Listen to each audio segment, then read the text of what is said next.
연초부터 글로벌 증시가 크게 출렁거림에 따라서 국내 증시 또한 코스피 지수 이번 주 들어서 1900선마저 내줬습니다. 우리 경제 입장에서는 경기가 하루빨리 회복이 되고 또 국민의 입장에서는 부자가 됐으면 하는 것이 가장 바라는 사항이 아닐까 싶은데요. 박근혜 대통령께서도 오늘 대국민 담화 기자회견을 가질 예정이라고 합니다. 북한의 핵실험에 대한 강력한 제재 의지와 함께 경제 살리기에 총력을 다하겠다는 입장을 밝히실 것으로 알려지고 있습니다. 이에 따라서 한국경제TV도 올해 방송 목표를 부자 국민 그리고 강한 한국으로 내걸고 우리 경기를 살리고 또 우리 국민의 살림살이가 좀 더 편안해지도록 노력하고 있는데요. 이에 맞춰서 오늘부터 사흘 동안 증시를 중심으로 한국 경제와 또 증시를 살릴 방안에 대해서 좀 이야기를 나눠보고자 합니다. 도움 말씀 위해서 한국경제신문사의 한상춘 논설위원 자리해 주셨습니다. 위원님 안녕하세요. 네, 안녕하십니까. 네, 오늘 나눌 이야기가 좀 어쩌면 살림살이에 좀 더 보탬이 됐으면 하는 정말 희망적인 내용의 주제를 가지고 나오셨는데요. 오늘 박근혜 대통령께서 취임하신 이후로 5번째죠. 대국민 기자회견이죠. 네, 가질 예정인데 어떤 내용에 초점이 맞춰질까요? 대체로 지금 시청자분께서도 다 아실 거로 생각합니다. 우리 경제부나 경제 외적으로 많은 현안들을 갖고 있죠. 이런 문제에 대해서 상당히 혼탁스럽다. 네. 혼탁스럽다 보니까 최고 책임자께서 아마 이 문제에 대한 입장을 좀 밝히시지 않겠나 생각됩니다. 네. 역시 그 모두에서 진행자께서도 말씀해 주셨습니다는 지금 한국 경제에 관련해서 수많은 문제 중에서도 특히 그 두 가지 문제가 연초부터 불거지고 있죠. 하나는 북한의 수소폭탄 실험 문제, 핵실험 문제에 관련된 대북한에 대한 강한 제재 의지. 미국도 이게 강한 북한에 대한 제재 의회가 통과할 거로 보이는데요. 때맞춰 한국도 강한 의지를 표명하지 않겠나 이렇게 보고 있고요. 무엇보다도 경제적 측면에서 지금 연초에 한국 경제라든가 한국 증시 모습 상당히 흐트러지고 있죠. 네. 이런 측면에서는 경제 살리기에 주력하지 않겠나 하는 이런 입장을 좀 강하게 어떤 계획과 함께 의지를 좀 밝히시지 않겠나 이렇게 보고 있습니다. 네. 역시 경제를 살리려면 구조병을 좀 치유해야죠. 그래서 한국이 지금 여러 가지 구조병을 갖고 있습니다는 4대 부분의 구조병을 좀 갖고 있는 상태거든요. 공공, 금융, 그 다음에 교육, 그리고 노동 이런 네. 분야거든요. 특히 노동 분야의 구조병이 너무 세다 보니까 오늘 방송에서 노동 분야가 생각이 안 나네요. 그래서 네. 4대 부분의 구조들을 통해서 사실상 한국 경제 살리기에 주력하겠다는 입장을 강하게 내비치실 것이 아닌가 생각합니다. 네. 이에 맞춰서 한국경제TV도 올해 좀 뒤늦은 감이 있습니다는 저는 이 캐치프레이스가 상당히 좋다고 생각합니다. 부자 국민, 강한 한국. 아마 이거 경제적 측면에서는 이 캐치프레이스로 요약되는 것 이외에 다른 것은 그렇게 크지 않다고 생각하거든요. 그래서 때 맞춰서 박근혜 대통령 대국민 기자회견 맞춰서 한국경제TV의 시청자분도 올해 내걸고 있는 부자 국민 강한 한국 다시 한번 왜 이렇게 캐치프레이스가 한국경제TV에서 내걸는가 하는 것을 좀 곰곰이 좀 따져보실 필요가 있지 않냐 생각합니다. 한국경제TV의 임직 업무에 시청자를 비롯해서 국민들의 경제 생활을 이렇게 편하게 하기 위한 어느 임직원의 강한 어떤 바램 같은 것을 이렇게 캐치프레이스 내건 것이 아닌가 생각됩니다. 네, 말씀하신 것처럼 한국의 경제뿐만 아니라 한국 전체가 다 강한 나라가 되기를 저 또한 개인적으로 소망합니다. 하지만 사실 새해 벽두부터 한국 경제와 또 국내 증시가 사실상 대내외 악재 때문에 출렁거리고 있는데요. 네, 얼마나 취약한지 현 상황부터 좀 설명을 좀 해주실까요? 네. 그래서 오늘 박근혜 대통령께서 아마 대국민 다회에 경제 살리기에 주력하는 거고요. 한국경제TV도 이런 캐치프레이스를 내건다 이렇게 보겠습니다. 연초부터 경제가 좋아지고 그랬다면 아마 대국민 기자회견에 대통령께서 얘기하는데 경제 문제가 실리진 않겠죠. 네. 그리고 한국경제TV의 캐치프레이스도 그걸 내걸진 않겠죠. 네. 그런 측면에서는 시청자분은 연초부터 한국 증시와 한국 경제가 상당히 흔들리는 모습을 보이고 있다 이렇게 볼 텐데요. 역시 누누이 지적하지만 우리 경제의 독립성과 안정성일 때는 세계가 하나일 때는 사실 대외 변수에 의존한 정도를 좀 많이 약화시켜야 되는 그게 구조적 얘기거든요. 네. 그런데 이런 부분이 잘 정리되지 않고 오히려 구조병이 더 심화되다 보니까 대외 환경이 흔들리는 모습이 더 강해진다 이렇게 보겠습니다. 그래서 기간에 따라서 추정하는 방식이 여러 가지가 있습니다는 지금 한국 증시의 여러 가지 변수들을 이렇게 보면 대외 변수와 한국 요인 변수를 소위 통계 분석사 팩토리 요인 분석 기법으로 해서 얼만큼 영향을 미치냐 하는 정도를 보면 과거에는 한 0.6에서 0.7인데요. 최근에 오면 0.8 이상으로 높아지는 상태거든요. 그러다 보니까 어쩔 수 없이 네. 구조 조정을 해야 된다 이렇게 보시면 되겠습니다. 그렇게 이렇게 보거든요. 네. 그런 각도에서 특히 연초 들어서 아마 진행자께서도 많은 이렇게 전문가다 얘기하시는 분과 얘기할 때 특히 두 가지 문제가 많이 얘기하죠. 중국 증시 급락 문제, 네. 그 다음에 국제유가 하락 네. 문제, 이 두 가지 문제인데요. 한국은 어떨까 하는 측면에서 보면 특히 연초부터 세계 경제라든가 세계 증시에 굉장히 부담이 되고 있는 양대우인 이 문제에 특히 취약한 이런 국가다 이렇게 보시면 됐습니다. 네. 그래서 연초 들어서 코스피 지수가 이번 주 들어서도 이 1900선을 내주는 이 1900선은 어떠냐면요. 작년에도 국내 증권사 다 그런 건 아닙니다는 하한선이 1900선인데 거래 기준으로 6일 만에 이게 깨졌거든요. 네. 그래서 잉크도 마르기 전에 깨졌다 해서 국내 증권사의 예측력이 이래서 되겠느냐. 최소한 잉크가 막 깨지더라도 잉크가 마르고 나서 깨져야 되지 않느냐 이런 쪽에 얘기했었는데요. 국내에도 올해도 사실상 국내 증권사의 예측 기관들이 대부분 다 1900선은 버티지 않겠느냐 이렇게 봤습니다는 이번 주 들어서 1900선을 내줬지 않습니까? 네. 1900선이 깨졌는데요. 결과적으로 이러한 환경에 도출되는 데 있어서는 역시 대외 환경의 의존도가 상당히 높고 또 대외 환경의 의존도 중에서 연초에 세계 증시와 세계 경제를 강타하고 있는 두 가지 문제, 미국의 금리 인상 문제가 많은 사람들이 이게 크게 영향을 미칠 것이다 이렇게 얘기를 했는데요. 사실 미국의 금리 인상 문제는 누누이 말씀드리는 가야 될 길이기 때문에 이게 그렇게 영향을 미치지 않고 오히려 중국 증시 급락이라든가 유가 문제 때문에 그러지 않습니까? 네. 이런 것에 의해서 취약하기 때문에 그렇다 이렇게 볼 때 있습니다. 네, 말씀하신 것처럼 참 안타깝지 않을 수가 없습니다. 근데 사실 대외 요인이 한 80% 정도가 좌우가 된다고 하면 좀 심각한 문제 아닌가요? 네, 그렇습니다. 그런 측면에서 우리가 구조조정이 왜 이렇게 빨리 해야 되는가. 박근혜 대통령 오늘 기자회견에서 또 이 문제를 굉장히 강조할 거로 이렇게 보이는데요. 시간이 끄면 끌수록 앞서 말씀드린 것 같이 대외 변수에 의해서 좌우되는 정도가 0.7에서 지금은 0.8에서 시청자분도 투자자분도 그걸 체감하고 있지 않습니까? 그런 측면인데요. 이 구조조정이 되지 않으면 앞으로 뭐냐. 이러한 대외 환경이 흔들리는 소위 천스탑 내지는 윈블던 현상은 더 심화될 거다 이렇게 볼 때 있습니다. 네. 왜냐하면 우리 경제 입장에서는 공통 요인과 우리 내부적인 두 가지 요인이 의해서 대외 환경에 많이 취약한 구조인데요. 일단 보겠습니다. 지금 세계가 하나하지 않습니까? 네. 어느 국가든 간에 사실상 세계 모든 변수에서 영향을 받을 수밖에 없다. 근데 특히 한국은 IT가 세계에서 보면 인터넷의 속도라든가 이게 아직 제일 빠르거든요. 그렇죠. 그러니까 IT라든가 이런 것이 발전되면 좋은 측면도 있겠습니다는 사실 그 나라의 경제의 독립성과 안정성이 보장되지 못할 때는 심리적 효과, 사이콜로지 이펙트라든가 네트워킹 이펙트가 굉장히 세게 작용한다는 의미입니다. 네. 그러면 진행자께서 사실상 어떤 얘기를 좀 이렇게 좀 나쁜 측면을 얘기하면 과거에는 뭐냐? 과거에는 이것이 다른 사람한테 전달하는 게 시간이 필요했었고 그런 과정에서 그렇게 흔들리지 않았었거든요. 네. 그러면 지금은 뭐냐? 방송을 잘 하셔야 되는 게 뭐냐면 잘못된 얘기를 하면 그게 진위 여부를 떠나서 네트워킹에 의해서 또 심리적 요인에 의해서 굉장히 확산되다 보니까 결과적으로 보면 대외 악재가 불안하게 이렇게 나올 때는 우리가 이렇게 많은 영향을 받을 수밖에 없다 이렇게 이제 보시면 되겠고요. 네. 또 우리 내부적으로 보면 우리 내부로 보면 선진국과 신흥국의 중간자 입장이죠. 그렇죠. 우리는 선진국에도 포함되지 않고 신흥국에도 포함되지 않은 이런 구조거든요. 근데 네. 선진국의 호재가 있고 신흥국이 호재되면 우리 입장에선 좋죠.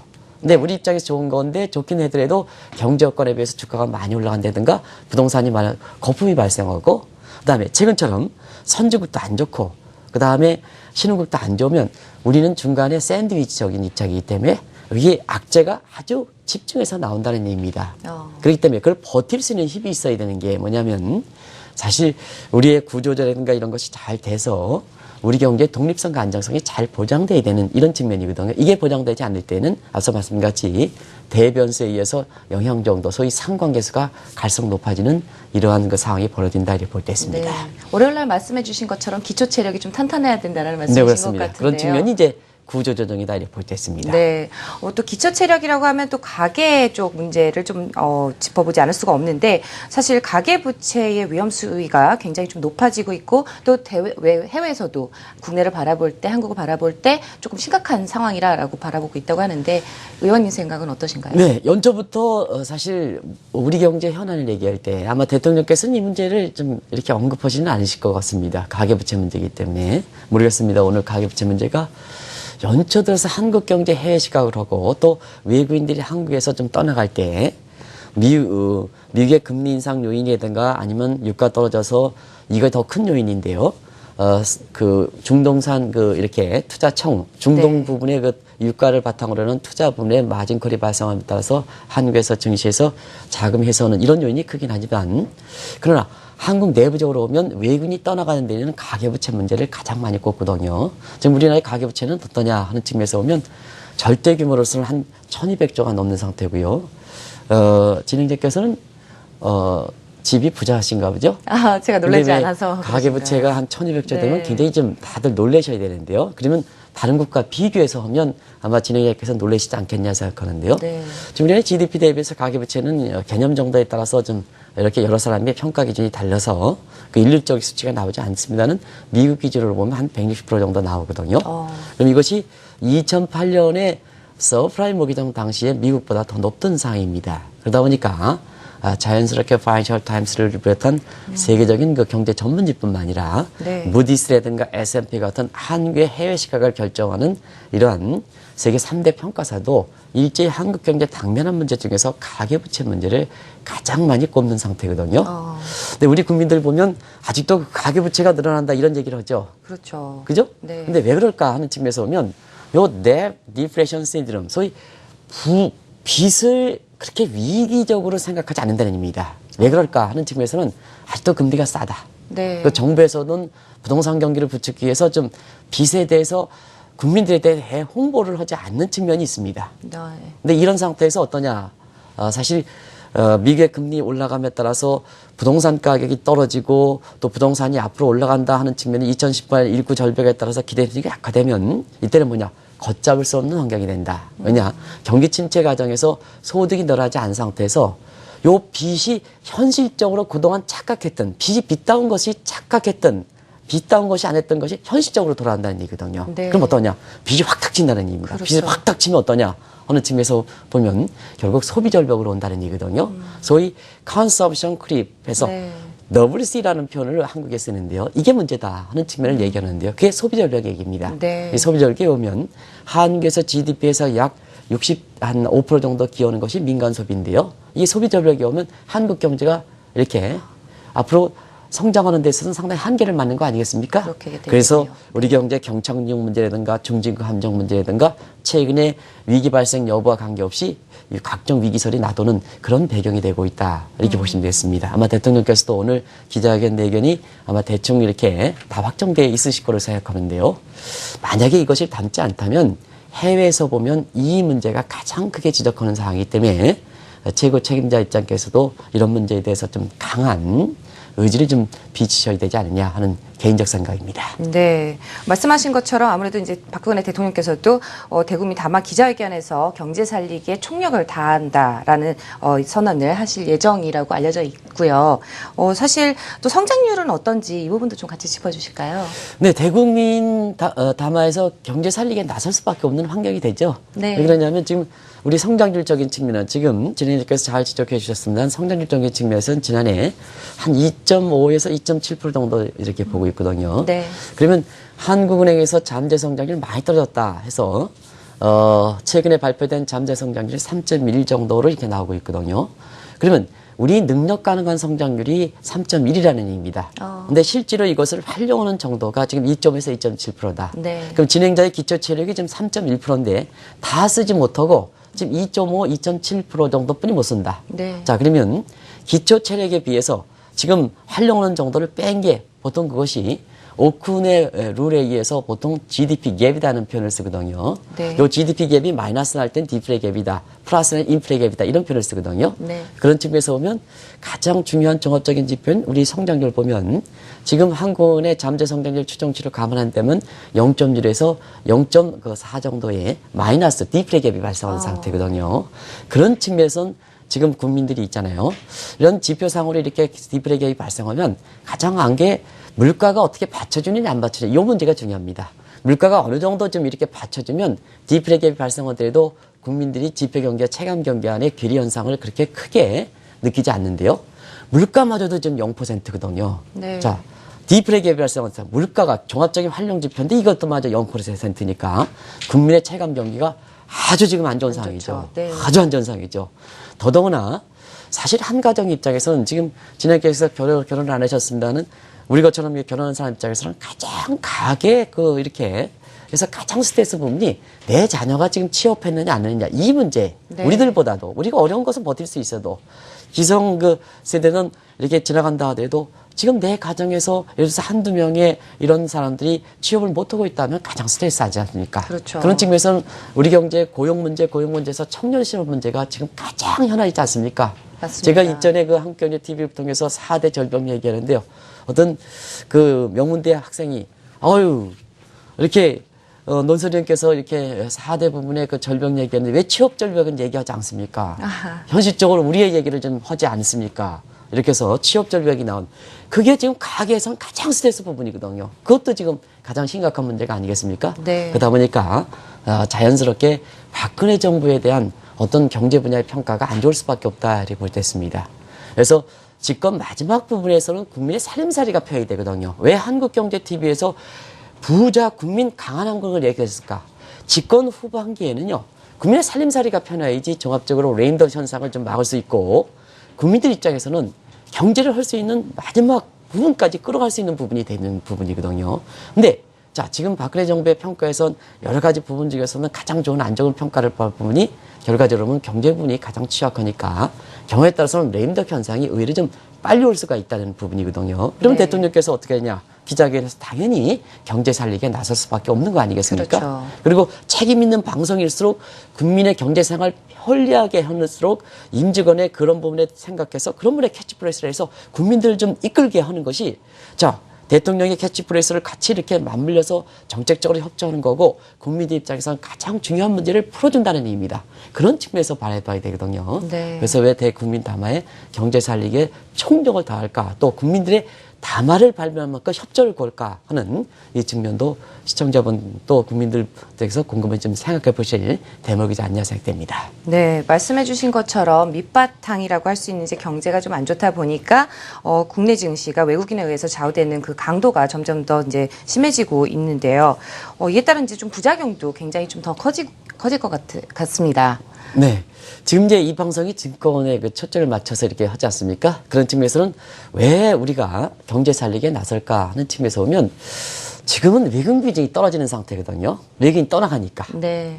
근데 그러면 한국 증시의 주인인 우리 경제 지표가 저 국내 증시에 좀 반영되고 또 우리 국민들이 좀 주인이 되는 이런 것이 자연스럽게 커져야 되거든요. 그렇죠. 근데 왜 외국인의 비중은 낮은데도 불구하고 아직도 사실상 중국 증시라든가 아니면 미국의 어떤 금리 인상 문제라든가 이런 문제에서 외국인의 좌우되는 정도가 굉장히 심해질까 하는 측면에서 보면 결국은 여러 요인이 있지만 사실상 이런 부분에서 그동안 많은 지적에도 불구하고 가장 중요한 것이 결과적으로 보면 우리의 기관 투자라든가 이런 걸 제 역할을 하지 못해서 그렇다 이렇게 보게 됐습니다. 네. 예를 들어서 사실 지금 조만간 그 발표할 거로 보입니다. 국민연금에 뭐 이렇게 아시겠습니다는 기금용 본부장 관련해서 여러 사람이 거론되고 있습니다. 나름대로 이렇게 입장은 있다고 봅니다. 네. 근데 국민의 노후 생활을 책임지고 있는 이런 부분이 500조 원 규모 이상이 된다면 이 자산 운용의 패턴은 이미 국내를 떠나서 해외 시장에 잘 일으켜야 되거든요. 네. 국내 증권사도 이제는 국내 금융시장이 포괄됐기 때문에 자, 해외 시장을 공략해야 국민들 입장에서는 좀 더 높은 수익률을 가져갈 수 있고 국민의 노후 생활을 지을 수 있는 국민들의 국민연금의 수익률을 보장할 수 있다는 측면이거든요. 근데 지금 이렇게 노후에 가장 국민들 입장에서 중요한 이 문제에 대해서 자, 어떤 사람이 연을 갖고 있는 사람이 이 사람이 거론됩니다. 또 어떤 사람이 거론되는 사람이 이상한 사람입니다. 이런 쪽 모습 가지고 또 지난해 전임자가 그런 문제에서 지금 이렇게 중간에 그만둔 상태에서 사실상 또 이런 문제 가지고 그게 내린단 말이에요. 국민 노후 생활 책임지고 있는데 어떻게 하겠습니까? 이런 것이 반복되다 보니까 자, 아직도 외국인 자금이 이탈해서 외국인 비중이 좀 처음에도 불구하고 외국인의 판치는 현상이 되다 보니까 단순히 그런 부분의 부작용이 어떻게 날까 하는 측면에서 보면 일단 국부 유출이 되는 거죠. 안 그렇습니까? 네. 국부 유출이 되는 거면 여기 나오는 거 보면 또 경제정책도 무력화되는 겁니다. 그리고 여기 보면 기업 경영권방 작년에 뭐 잘 아시겠지만 삼성과 엘리언 문제에서 얼만큼 국력이 낭비됐습니까? 그 문제에 의해서. 그리고 여러 가지 사실상 외국인의 판치는 현상이 되다 보니까 국내 증시에서 예측이 불가능한다는 얘기거든요. 그러다 보니까 자 연초 들어서 한번 보시기 바랍니다. 외국인의 모습대로 대변세에서 주가가 폭락하다 보니까 이런 사회 병 현상들이 많이 되죠. 네. 그래서 여러 가지 뭐 정책 협조라든가 이런 측면이 있습니다는 이런 국민연금을 비롯한 국내에서 기관 투자가들이 제 역할을 해야 국내 증시에서 외국인의 인불드 현상 천사 구조를 방지할 수 있다 이렇게 보여주거든요. 네. 그런 측면에서 보면 이런 문제만큼은 정말로 국민연금의 500조 이상 되는 상태에서는 자 투자 규모가 글로벌 됐으니까 글로벌 경험이 정말로 풍부한 사람이 돼야 된다. 네. 그리고 지금은 증시뿐만 대체 투자가 중요하거든요. 대체 투자에 아주 경험이 많은 사람들이 해야 된다. 정말로 이거 국민들이 있잖아요. 이런 문제에 대해서는 인사권자는 현 정부를 하더라도 국민들이 인사 문제에 대해서는 책임을 갖고 이것도 감시를 해야 될 대목이다 이렇게 보겠습니다. 네. 결국 이런 문제가 반복되다 보니까 지금처럼 국내 증시가 이런 문제가 반복되고 있다 이렇게 보겠습니다. 네, 부작용에 대해서 좀 이제 들어봤는데요. 그러다 보니까 국내 증시에 이제 살아날 기미가 전혀 보이지 않자. 또 외국인뿐만 아니라 사실상 국내 투자자분들도 증시를 외면하려고 하는 모습이 좀 포착이 되고 있어요. 네, 사실 그 국내 그 금융사에 대해서도 좀 한 번 정도 우리가 점검해 볼 대목은 지금 국내 금융사에 대한 그 투자자분 또 국민의 기피 현상이 지금 상당히 심해지고 있습니다. 제가 그런 얘기 있습니다. 어떤 그 금융사에 가서 강의를 할 때 사실 자 지금 금융사 입장에서 내줄 수 있는 게 뭐냐 시청자분이라든가 투자자라든가 아니면 국민들한테 좀 금융사 입장에서 좀 내줘야 될 매력도가 뭐가 있느냐 네. 한번 보겠습니다. 그럼 예전에는 자금이 부족했기 때문에 국민들 입장에서 자금이 부족했기 때문에 자금조 따라서 은행의 역할, 그 다음에 주식과 채권 발행해서 증권사의 역할이 필요했기 때문에 국민들이 거기 다가서고 투자자들이 다가서고 그랬던 거거든요. 네. 근데 지금은 뭐냐? 지금은 자금을 많이 갖고 있는 사람이 오히려 기업이거든요. 사실 그렇죠. 금융사들이 오히려 그 여유 자금을 유치하기 위해서 지금 노력하는 상황 아니겠습니까? 네. 그런 상황으로 상황이 바뀐 상황이거든요. 그래서 자본 조달의 필요성이 금융사 입장에서 그렇게 필요한 상황은 아니거든요. 그러면 수익을 많이 내줄 거냐? 자, 은행 이자 지금 1%뿐이 안 됩니다. 네.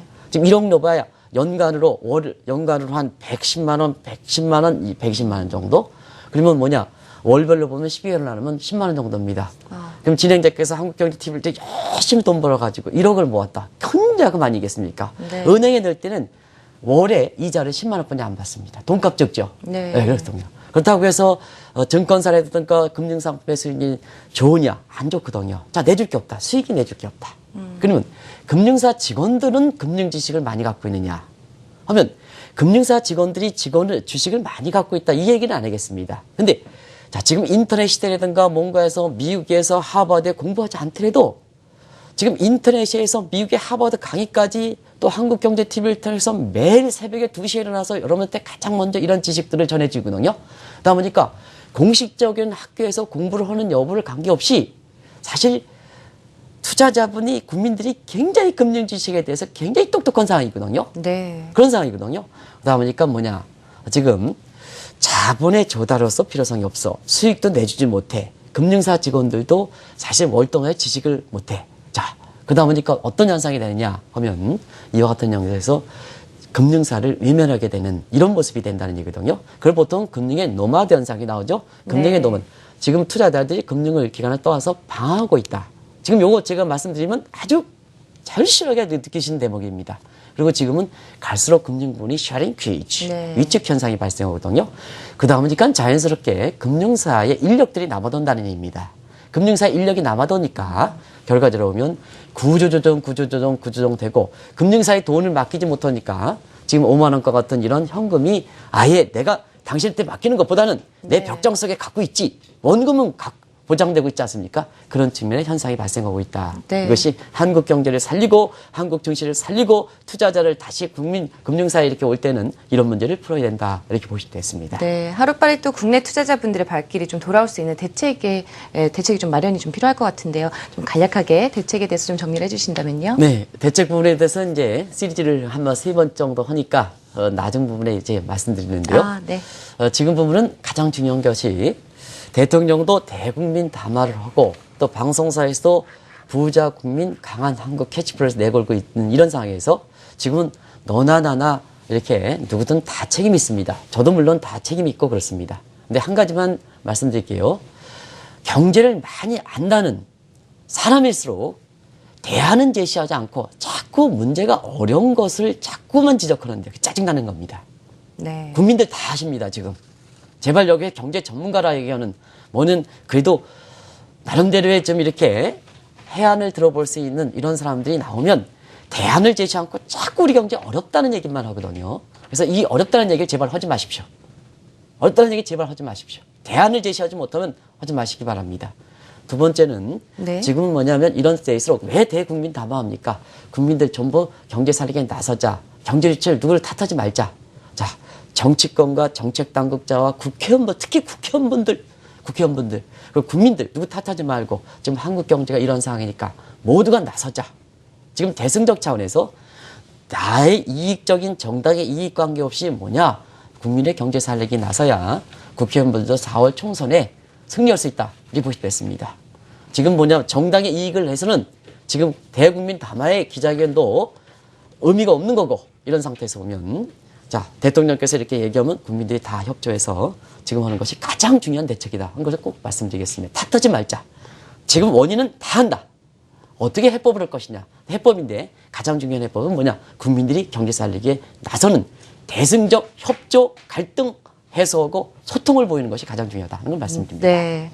오늘 한국 경제를, 한국 증시를 또 살리자라는 주제로, 부주제로 오늘 말씀 나눠봤습니다. 도움 말씀 주신 분, 한국경제신문의 한상춘 논설위원이었습니다. 오늘 말씀 감사합니다. 네, 감사합니다.